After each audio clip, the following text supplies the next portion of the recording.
Hello students, last video में मैंने आपको प्रेजेंट परफेक्ट कंटिन्यूअस की एक्सरसाइज दी थी, एक्सरसाइज नंबर 4 होमवर्क के लिए। आई होप वो आपने सॉल्व कर ली होगी। आइए अब उसको चेक कर लेते हैं। पहला सेंटेंस है, वह 2 बजे से पत्र लिख रही है। इसको हम किस तरीके से चेंज करेंगे? इसको हम चेंज करेंगे, देखिए इसको बनाएंगे हम। वह की इंग्लिश गर्ल है तो यहाँ आ जाएगा शी सिंगुलर के साथ यूज करते हैं हम हैज बीन का प्रेजेंट परफेक्ट कंटिन्यूअस टेंस में, तो हम यहाँ लगाएंगे has been. She has been verb क्या है इसमें? लिखना, लिखने की इंग्लिश राइट, इसमें आती है एनजी फॉर्म यानी राइटिंग। तो शी हैज बीन राइटिंग, क्या लिख रही है वो? ऑब्जेक्ट क्या है? एक पत्र यानी ए लेटर। तो she has been writing a letter, कब से लिख रही है? 2 बजे से।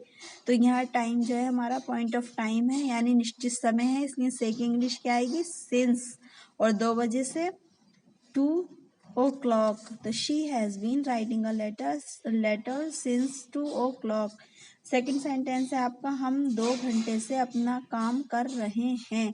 सबसे पहले सब्जेक्ट ले लेंगे हम, सेंटेंस अफर्मेटिव है, सब्जेक्ट है हमारा हम की इंग्लिश वी प्लूरल है, इसमें वी के साथ आएगा हैव बीन। अब वर्ब क्या है इसमें? करना यानी काम करना, करने की इंग्लिश डू। आईएनजी फॉर्म आएगी तो डूइंग, क्या कर रहे हैं? अपना काम। तो हम के अकॉर्डिंग यानी वी के अकॉर्डिंग अपने की इंग्लिश आती है अवर, और काम की वर्क। तो अवर वर्क कब से कर रहे हैं? 2 घंटे से। टाइम क्या है हमारा? पीरियड ऑफ टाइम, तो इसलिए यहाँ क्या आएगा? से की इंग्लिश 4। और कब से? 2 hours। तो we have been doing our work for 2 hours। Next sentence है आपका थर्ड सेंटेंस, लड़कियां 3 दिन से नहीं पढ़ रही हैं। इसको हम बनाएंगे सबसे पहले लड़कियों की इंग्लिश, द गर्ल्स प्लूरल है इसलिए हैव, सेंटेंस है निगेटिव, तो हैव बीन के बीच में क्या आएगा आपका? नॉट। तो हैव नॉट बीन, तो the girls have not been. पढ़ने की इंग्लिश क्या आएगी आपकी? रीड में क्या आएगा? ING reading. तो the girls have not been reading, कब से नहीं पढ़ रही हैं?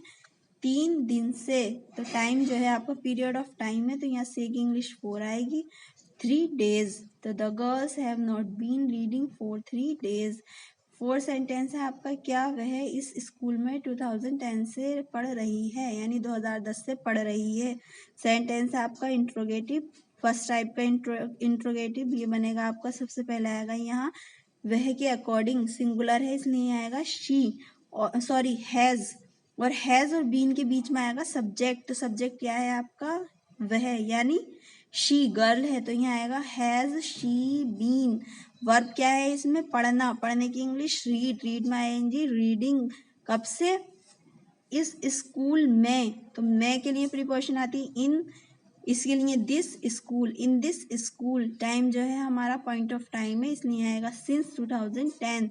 तो he has she been reading in this school since 2010। और लास्ट में क्वेश्चन मार्क। लास्ट सेंटेंस आपका 5, वे 4 दिन से कहाँ जा रहे हैं? तो यहाँ सबसे पहले कहाँ की इंग्लिश आएगी? क्वेश्चन वर्ड क्या है हमारा? कहाँ की इंग्लिश? वेयर। फिर हम लाते हैं हेल्पिंग वर्ब। हेल्पिंग वर्ब वे के अकॉर्डिंग आएगी, वे है हमारा प्लूरल तो इसलिए आएगा यहाँ हैव, और हैव और बीन के बीच में मैंने बताया था हम लेते हैं सब्जेक्ट। तो वेयर हैव दे बीन, क्या काम हो रहा है? जाने का।